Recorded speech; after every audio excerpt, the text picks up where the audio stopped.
Good day mga agaw, isang mapagpalang araw naman po sa ating lahat. Welcome naman po dito sa munting channel ko po, Agaw Senior. Shoutout na rin po sa mga subscriber ko po at sa mga bagong nag-subscribe sa channel ko. Maraming salamat po sa inyo lahat. At sa mga silent viewers ko po, maraming salamat po.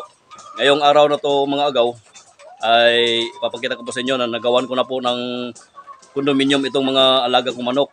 Itong tatlong bagong alagang Rhode Island Red. Iniwalay ko po sila doon sa malaking kulungan para po madali lang po silang mabreedingan ng broodcock ko. Ito na po sila agaw, itong maliit na condominium ng mga alaga kong manok. Dito lang po sila sa flying pin sa labas. Ayan na po mga agaw.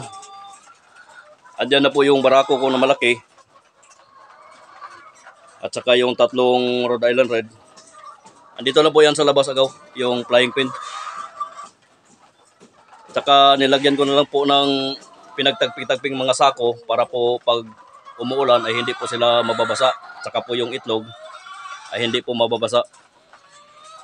Mga lumang yero lang po yung ginawa kong bubong para tipid na po sa gastos.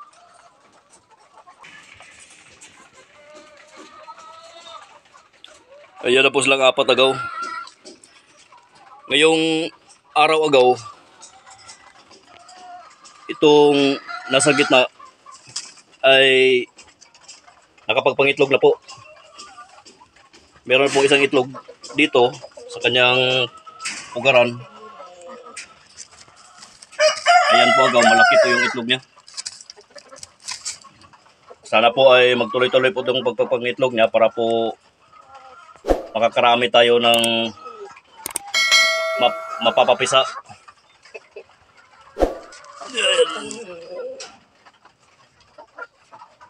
Medyo may kahabaan yung itlog niya agaw. Itong bahay nila ay nilagyan ko lang ng pinagtagping sako para iwas basa sa ulan. Saka hindi po sila mababasa at giginawin. Saktong-sakto lang po sa kanilang apat itong flying pin na ito agaw. Ang size po ng flying pin na to ay 3 by 6 feet.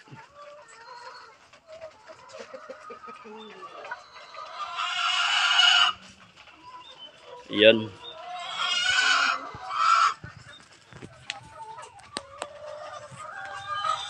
Itong dalawa agaw, itong magkapatid na RIR ay malapit na din po itong mga itlog.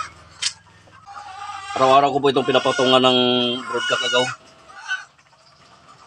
Para naman po ay ma-develop na po yung kanilang katawan at makapagsimula na po silang makapagpangitlog. Yung itlog dyan agaw ay kukunin ko din yan mamaya para po iwas na rin sa biyak. Baka mapatungan yan ng mga manok at masasayang lang din.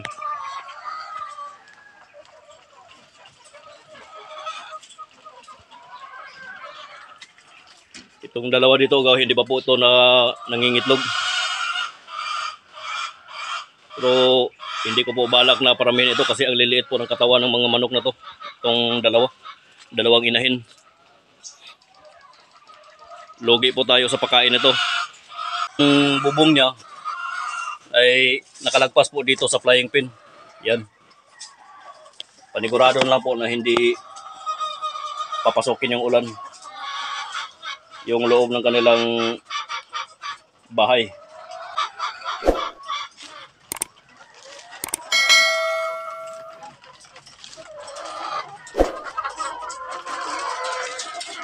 At ito namang mga laying hens ko agaw ay bukas schedule po ng pagpupurga nila para po iwas na rin po sa bulate at saka iwas na rin po na mabawasan yung egg production nila sa araw-araw. Kasi po hindi po maganda yung epekto ng bulate na nasa kanilang katawan. Yun po ay nagkukos ng pagbaba ng kanilang egg production sa araw-araw. Kaya kailangan po talagang regular yung pagpupurga natin sa mga egg laying hens. Kahit na nandito sila sa battery cage ay makakaroon din sila ng bulate.